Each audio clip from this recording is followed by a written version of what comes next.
Question number 21 देखेंगे AP का। बहुत जबरदस्त क्वेश्चन है, 2019 में 4 नंबर का आया हुआ है। मैक्सिमम बच्चे इस क्वेश्चन को गलत करेंगे।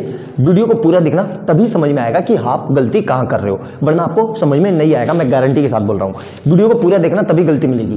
क्या कह रहा है, the sum of the 3 numbers are in AP is 12। हमें पता है एपी में जब भी 3 नंबर लेने हो तो हम क्या लेते हैं, a minus D, A and a plus D.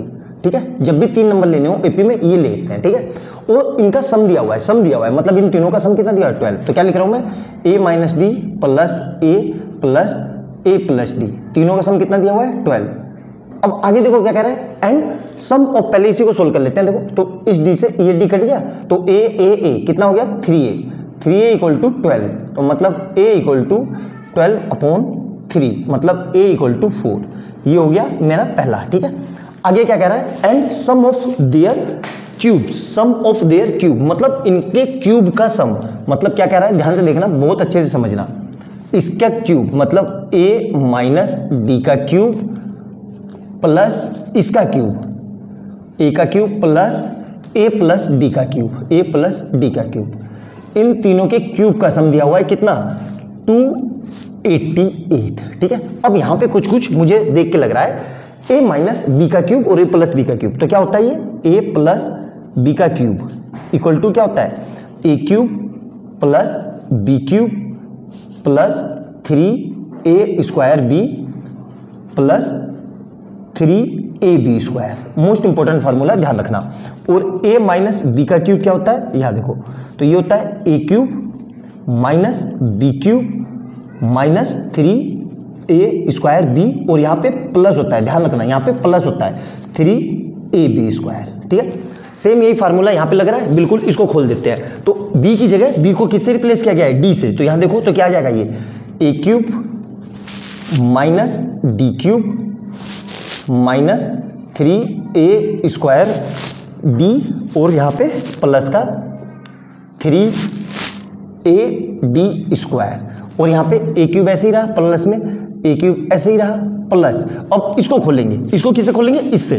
तो क्या आएगा, देखो ध्यान से, a cube plus d cube plus 3a square d plus 3ad square equal to कितना है, 288। अब ध्यान से देखो, ये पूरी एक ही टर्म्स है, बोर्ड पे जगह नहीं बची है तो इसलिए लिख नहीं पाया मैं। तो देखो ध्यान से, कुछ कट रहा है, किससे कट रहा है, इससे, इस पूरे से ये पूरा कट गया। ठीक है, और इसी तरीके से इस डी से ये डी कट गया, और कुछ कट रहा है, नहीं, और कुछ नहीं कट रहा है। देखो ध्यान से, अब a क्यूब मतलब कितना हो गया, 3a क्यूब।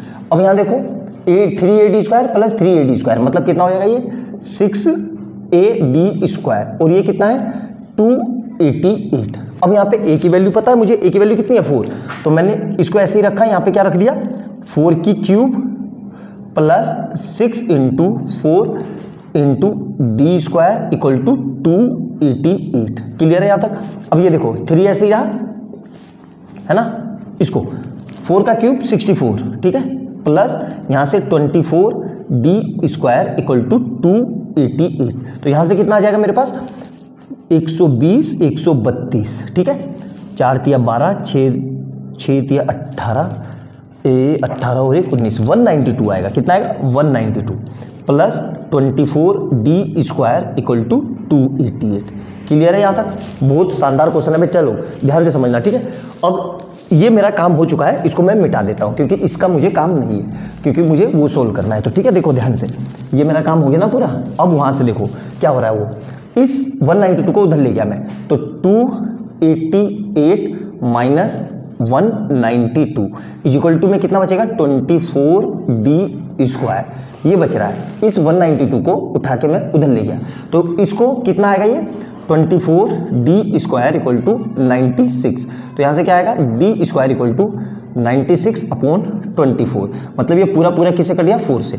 तो यहाँ से डी की वैल्यू कितनी आएगी, देखो स्क्वायर है तो पहले प्लस माइनस फिर अंडर रूट 4। तो यहाँ से डी कितना आ गया, प्लस माइनस 2, मतलब डी की 2 वैल्यू आई, डी इक्वल टू 2 और डी इक्वल टू -2, मतलब 2 एपी बनेगी। देखो अगर आप इसमें प्लस वैल्यू ले रहे हो तो आप एपी को इंक्रीजिंग मान ले रहे हो ऑलरेडी, जो कि बिल्कुल गलत है, क्योंकि एपी को उसने इंक्रीजिंग दिया ही नहीं है। उसने इंक्रीजिंग डिक्रीजिंग कहीं लिखा थोड़ी ना है। तो देखो अगर मैं डी को 2 ले रहा हूं तो मैं क्या कह रहा हूं, taking d equal to +2। D की वैल्यू मैंने +2 रख ली, तो यहां पे रख दो तो टर्म्स क्या बनेगी। देखो ए कितना आया था, ए हमारा आया था, ये तो भूल गया यार हमारा, ए कितना आया था, 1 मिनट रुकना, तीनों को ऐड कर दिया, 12 के इक्वल रखा, ए 4 आया था, ठीक है, हाँ 4 आया था, तो ये कितना आ जाएगा 4 + 2, 4 और यहाँ से कितना आएगा 4 और -2, तो ये एपी कितनी बन गई 6 4 2। ये क्या है डिक्रीजिंग एपी। अब मैं दूसरी वैल्यू क्या ले रहा हूँ, टेकिंग डी इक्वल टू -2। अब देखो क्या होगा, यहाँ पे रखो तो ए कितना था 4 -2, ठीक है, और यहाँ से क्या आएगा, ए कितना है 4 और यहाँ से कितना था ये 4 प्लस ब्रैकेट में -2, ठीक है, तो यहाँ से क्या हो जाएगा देखो 4 माइनस माइनस प्लस, तो प्लस का 2 और यहाँ से कितना आएगा 4 और यहाँ से कितना आ रहा है 4 प्लस माइनस माइनस का 2, तो यहाँ से वैल्यू कितनी आ गई 6 4 2 और यहाँ से कितना आएगा, रुक जाओ, दोनों जगह सेम ही आ रही है, सेम कैसे आ सकती है, यहाँ पे ए 2 रखा तो प्लस का, अरे यहाँ पे उल्टा हो गया, देखो ये 1 मिनट रुक जाओ बेटा, ठीक है, ये प्लस का रखेंगे तो प्लस का तो ये तो ऐसे ही रहेगा, रुक जाओ, देखो इसको कर लेते हैं, रुक जाओ, देखो मिक्स प्लस का 2 रखेंगे तो क्या आएगा ये 4 माइनस और +2, ठीक है, और यहाँ पे ये 1 हो गया पहला, और दूसरा देखो यह है 4 और तीसरा कितना है 4, डी प्लस में रख रहे हैं ना तो +2, तो यहाँ से कितना आ जाएगा ये, तो 4 -2 तो मतलब 2 और यहाँ से 4 और यहाँ से 6, तो 2 बनेगी ये एपी 2 4 6 और 4 6 2, मतलब डिक्रीजिंग भी और इंक्रीजिंग भी। तो अच्छे से समझना, ये था उसमें जो मिस्टेक आपसे हो सकती थी, देखो मेरे से भी मिस्टेक हो गई कैलकुलेशन, तो आपसे तो होना स्वाभाविक सी बात है, तो अगर आपने ये नहीं किया तो एग्जामिनर आपको पूरे मार्क्स नहीं देगा। अच्छे से समझना, बहुत ही शानदार और बहुत जबरदस्त क्वेश्चन है। इसी के जैसा एक और क्वेश्चन ऐसा मैं आपको कराता हूं जो अगली वीडियो में आएगा, उसको भी जरूर ध्यान से देखना, समझ में आया तो अच्छे से देखना, एक एक पॉइंट समझना, और वीडियो अच्छी लगे तो लाइक एंड सब्सक्राइब कर लेना और बेल आइकन दबा लेना कि जैसे मैं कोई नई वीडियो डालूं उसका नोटिफिकेशन आपको तुरंत मिल जाए। और जो लोग चैनल पर पहली बार आए हैं उनको ये बता दूं, इससे पहले अब तक मैं 20 क्वेश्चन करा चुका हूं और मैंने वही क्वेश्चन कराए हैं जो बोर्ड में बहुत ज्यादा फ्रीक्वेंटली पूछे गए हैं, तो उसको भी नोट डाउन करना। मिलते हैं अगली वीडियो में बहुत प्यारे क्वेश्चन के साथ, तब तक के लिए बाय बाय दोस्तों।